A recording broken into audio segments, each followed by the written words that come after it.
dans certaines disciplines, comme le concours complet, habituellement les cavaliers ont deux jeux de casques. Un casque pour le cross, un casque pour le reste des épreuves. Est-ce que, avec ce casque-là, ils peuvent faire la totalité des épreuves? Alors, la réglementation a évolué dans le sens où un casque, désormais enfin maintenant je dirais qu'il y a une homologation depuis quand même quelques années, cette homologation impose d'avoir une visière flexible.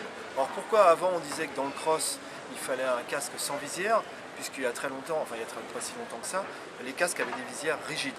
Donc rigide, ça veut dire que c'est dangereux, si vous tombez, ça fait emporte-pièce. Mais maintenant que les casques homologués ont forcément des visières flexibles, ça veut dire que ça ne fait pas emporte-pièce.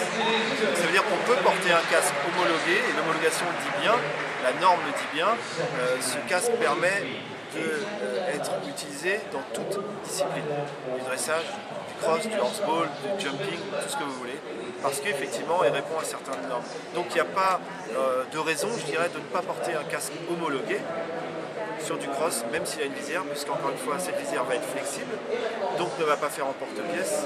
Donc par exemple Didier Deslin porte ce casque-là, portait ce casque-là sur le championnat d'Europe sur le cross, parce qu'il en était évidemment très content, mais en tout cas personne ne lui a interdit de monter avec, parce qu'on a bien vérifié qu'il avait la norme ENS, enfin peu importe le numéro, la norme européenne d'homologation de casque d'équitation qui permet de porter un casque dans n'importe quelle discipline, même le cross qui est effectivement une discipline très pointue.